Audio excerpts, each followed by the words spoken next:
Waduh, saat pengacara putusan gugatan dari Dr. Tifa di KIP Pusat bahwa Jokowi terancam dipenjara selama 10 tahun terkait dengan ijazahnya, ini mengingatkan pemberitaan sebelumnya bahwa Istana ketar-ketir mantan Presiden Jokowi adalah orang pertama yang masuk penjara. Tetapi, memang ada kasus yang ini soal ijazah palsu dan yang memberitakan itu soal korupsi dan sebagainya. 9.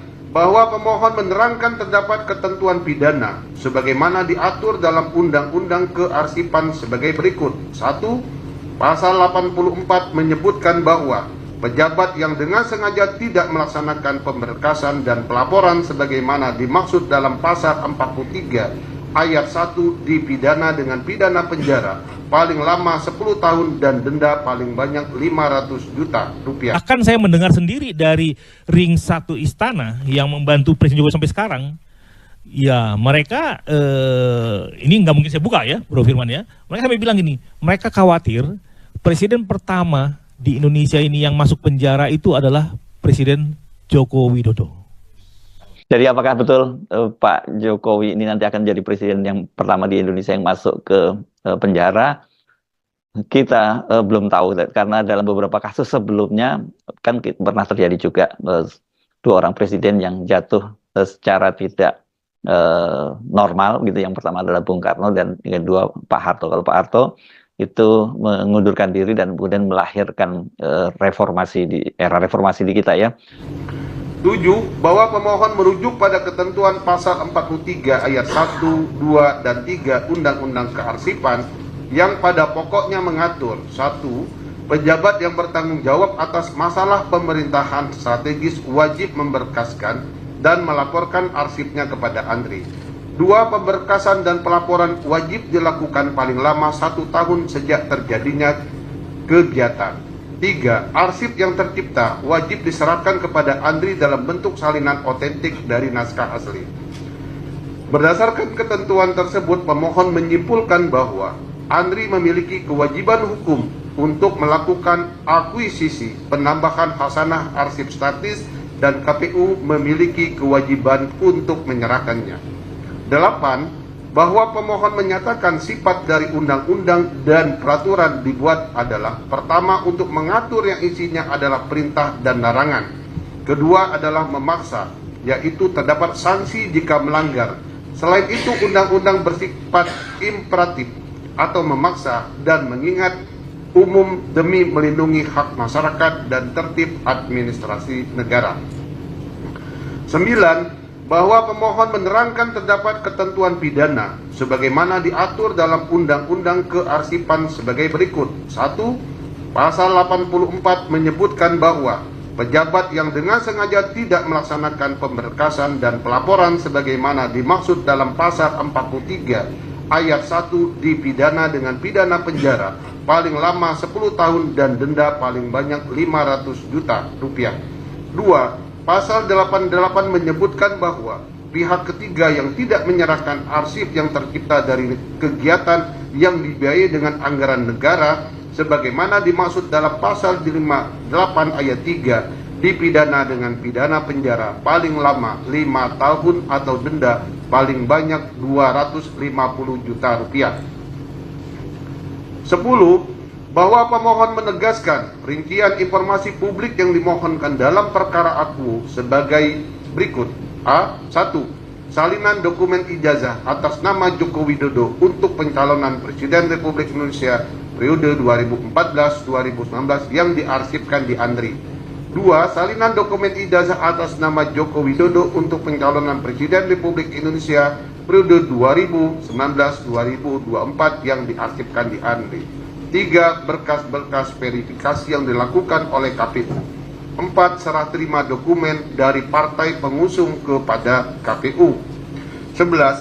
Bahwa pemohon menerangkan informasi mengenai berita acara verifikasi sangat vital, khususnya terkait apakah KPU telah melakukan verifikasi faktual ijazah kepada instansi penerbit atau Universitas Gadjah Mada. Kapan dokumen dilakukan serah terima antara pemilik ijazah Joko Widodo atau yang mewakili partai pengusung kepada KPU. Informasi siapa yang menyerahkan dan kapan diserahkan menjadi kunci untuk memastikan keabsahan dan rantai kepemilikan dokumen yang dimohonkan. Apa dibuat miring itu berarti dia melakukan rekayasa. Apapun itu, gambar-gambar itu adalah similar. Ya, similar itu mirip. Akhirnya yang mirip itu kemudian kami cross check dengan penampilan dari Barreskrim. Jadi yang kami gunakan sebagai bukti sahih adalah yang ditampilkan Barreskrim, meskipun itu hanya berupa fotokopi dan terlipat. Tapi meskipun berupa fotokopi dan terlipat, itu ditampilkan di institusi resmi milik negara, yaitu Barreskrim.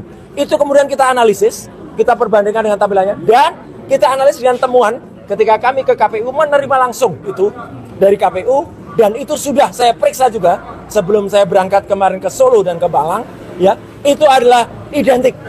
Artinya apa? Hasil penelitian kami dalam buku setebal 700 halaman Jokowi's Paper, dia mengatakan 99% ijazah itu palsu. Berarti kesimpulannya, apa yang dikumpulkan oleh Jokowi di KPU dan insya Allah di tempat lain adalah palsu juga. Dan saya juga Bro Cheng mohon dikritisi ya. Saya mendengar ada konsensus tidak tertulis di negara ini bahwa seolah-olah presiden dan wakil presiden itu kebal hukum. Mereka pada saat menjabat, nanti Mbak Bibi juga tolong ya, ini sangat menarik ini isu ini. Pada saat menjabat dan saat tidak menjabat, mereka tidak bisa disentuh oleh hukum. 2.9 bahwa proses pemeriksaan terhadap sengketa informasi publik nomor registrasi 049-9 Romawi-KIP-PSI-2025 telah selesai dilaksanakan dan Majelis Komisi telah menetapkan agenda pembacaan putusan pada hari ini Rabu tanggal 3 Desember 2025. Alasan atau tujuan permohonan informasi publik. 2.10 bahwa pemohon bertujuan untuk memperoleh data primer yang tervalidasi dan terverifikasi yang akan digunakan dalam penelitian atau artikel. Alasan permohonan penyelesaian sengketa informasi publik. 2.11 bahwa pemohon tidak puas terhadap surat tanggapan keberatan termohon. Petitum 2.12 bahwa pemohon memohon kepada Majelis Komisi untuk memeriksa dan memutus sengketa informasi publik. B. Alat bukti. Keterangan pemohon. 2.13 menimbang bahwa di dalam persidangan pemohon menyampaikan keterangan lisan maupun tertulis sebagai berikut. 1. Bahwa pemohon menyatakan sebagai seorang peneliti di Scopus, pemohon mengajukan permohonan informasi dalam rangka melakukan penelitian untuk menguji keaslian ijazah pejabat publik. 2. Bahwa pemohon menyatakan pemohon membutuhkan data primer yang bersumber dari lembaga yang memiliki otoritas yakni Arsip Nasional Republik Indonesia atau ANRI. Data yang pemohon dapatkan yang bersumber dari KPU belum dapat dikatakan sebagai data primer karena belum teruji autentikasi karena dokumen ijazah yang diberikan oleh KPU terdapat informasi yang ditutup atau dikecualikan. 3. Bahwa pemohon menyatakan ketiadaan data primer yang bersumber dari lembaga yang terverifikasi dan tervalidasi dalam hal ini ANRI mengakibatkan data penelitian pemohon menjadi data hampa atau tidak valid yang berpotensi menyebabkan penolakan publikasi artikel atau penelitian pada jurnal. Jokowi presiden pertama yang bakal masuk penjara. Penetapan dan proses lanjutan kriminalisasi 8 tersangka oleh Polda Metro Jaya dalam kasus ijazah palsu Jokowi sesungguhnya adalah bentuk kekalutan Jokowi dan polisi. Pihak polisi yang sebelumnya menyatakan perlu kehati-hatian dalam penanganan tiba-tiba melompat mengambil pilihan tersangka secara prematur. Ada tekanan politik yang membuat panik berjalan oleng pada kasus sederhana yang bergerak meluas dan mendunia. Penetapan 8 tersangka sebagai pilihan telah menemukan jalannya. Jalan itu dipastikan memukul Polda dan juga Jokowi, sang raja yang justru terancam penjara. Ia terpaksa bersilat untuk lolos dari nestapa. Bukankah seorang Jokowi jika langkah-langkahnya tidak dipenuhi dusta, jalan itu adalah jebakan yang akan memangsa dirinya sendiri, menebar racun, mendiasi untuk bunuh diri. 8 tersangka adalah kekuatan yang terbangun dari desain pelemahan kekuatan pelaku kejahatan mulai terasa dan menguat. Kepalsuan diri akan terkuak dalam waktu dekat sebagai bukti bahwa Jokowi adalah makhluk alien yang berubah wujud. Aneh dan pemimpin di negeri ini Indonesia berkarakter seperti ini. Dari ijazah sampai wajah bisa palsu. Sebagai kekuatan magnetik, kedelapannya harus solid, bergerak bersama, mendobrak kejumudan, kepolarisasi harus dihindari. Klaster 1 dan 2 yang dibuat Polda tidak boleh menimbulkan ego sektoral atau ego personal. Jika itu yang terjadi maka akan rentan konflik dan perpecahan. Bersama masyarakat cerdas lain berjuang untuk membuktikan dusta Jokowi atas bangsa selama ini.